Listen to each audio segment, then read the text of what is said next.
Everyone, তো আজকে week শুরু হচ্ছে, নতুন উইক। তো দেখো, একদম মানডের সকালে বর্ষা সুন্দরীকে নিয়ে চলে এসেছি। একে তো আমরা বর্ষা সুন্দরীই বলি, তো তোমরা দেখেই বুঝতে পারছো, ডিমালা বর্ষা সুন্দরী আমাদের ইলিশ সুন্দরীকে। তো এই মাছ সকালবেলা চলে এসছে বা আমাদের বাড়িতে আজকে পদার্পণ করেছেন। তো খেয়েছি এর আগেও, কিন্তু আমি আমার ফুড অ্যান্ড ফানে দেখাতে পারিনি, যেহেতু সেগুলো খুবই ছোট ছোট ছিল। তো আজকের পিসটা জাস্ট তোমাদেরকে দেখাচ্ছি, তোমরা বুঝতে পারবে কি না জানি না। প্রত্যেকটার এতে ডিম রয়েছে, আর প্রত্যেকটা মাছই ভীষণ, আর আমার হচ্ছে মানে সবথেকে ফেভারিট মাছ এটা, সেই জন্য এই দেখো প্রত্যেকটা ডিম রয়েছে। তো ফুড অ্যান্ড ফান উইথ রিয়াতে তো তোমাদেরকে ওয়েলকাম বর্ষা সুন্দরী ইলিশের সাথে। তো যখন রান্না হবে তোমাদেরকে নিশ্চয়ই দেখাবো, ততক্ষণ তোমরা স্টে টিউন। তো ইলিশ সুন্দরীকে সাজানো হচ্ছে, তার জন্য এখানে দিয়ে দেওয়া হচ্ছে হলুদ। তো হলুদ দিয়ে দেওয়া হচ্ছে। দেখো প্রত্যেকটা মাছের ভেতরেই ডিম রয়েছে। তো তোমরা জানি সত্যি এগুলো আমরা নর্মাল মধ্যবিত্তদের সাধ্যের বাইরে, তাও সাধ্যের বাইরে গিয়ে তো খেতে ইচ্ছে করে, তাই আমরা খাচ্ছি। তো তোমরা দেখতে থাকো কীভাবে ইলিশ সুন্দরীকে সাজানো হচ্ছে। নুন হলুদ পড়ে গেল।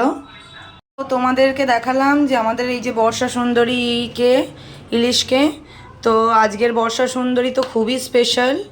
ও একদম এই যে দেখো, আর কে ধুইয়ে একটা সাইডে রেখে দিয়েছি।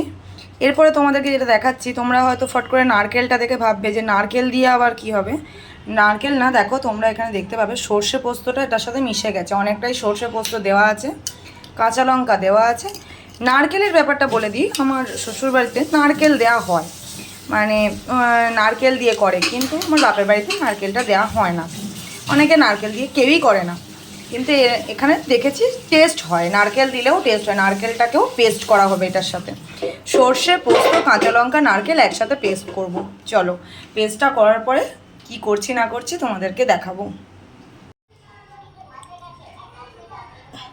এইটা দিলে না দিলে ইলিশের টেস্ট আসবে না। অনেকটা ইলিশ, তাই তেলটাও অনেকটাই দিতে হলো।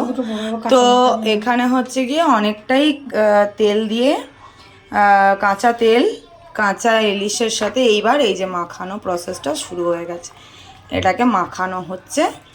এবারে দেয়া হবে কাঁচা লঙ্কা, এমনি গোটা কাঁচা লঙ্কা আমি পেস্ট করেও দিয়েছি। এই যে এইটা যে সর্ষে ইলিশের আর একরকম, ভাপাও একই পদ্ধতিতে করা হয়, কিন্তু ভাপারটা আর একটু অন্যরকমভাবে। তো এটা আমরা সর্ষে ইলিশ করছি, কাঁচা সর্ষে ইলিশ কাঁচা মাছের। এবার এগুলোকে মাখা, তেলটা তো তোমরা জানো ওটা মেন, ওটা না দিলে টেস্টই আসে না। তো চলো, ইলিশ সুন্দরীকে মেকআপ করানো হয়ে গেছে, দেখে নাও ইলিশ সুন্দরীকে আমরা কীভাবে মেকআপ করেছি। মেকআপ করার জিনিসটা আমি বলেই দিলাম, যে পেস্টটা আমি করেছিলাম সেই পেস্টটা দেওয়া হয়েছে, আর দেওয়া হয়েছে সর্ষের তেল, অনেকটা পরিমাণে সর্ষের তেল দিতে হয় এখানে, কাঁচা, আর কাঁচা ইলিশ সুন্দরী, এটা কিন্তু কোনো ভাজা নয়, ভেজে করলে টেস্ট থাকবে না। তো একে পুরো মেকআপ টেকআপ করে দিয়ে রেডি করে রেখে দিয়েছি। এবারে এটাকে আমরা কড়াইতে করব। এটা সর্ষে ইলিশ, কোনো ভাপা নয়, কিন্তু মেকআপ করা হয়ে গেছে, মানে মাখানো হয়ে গেছে।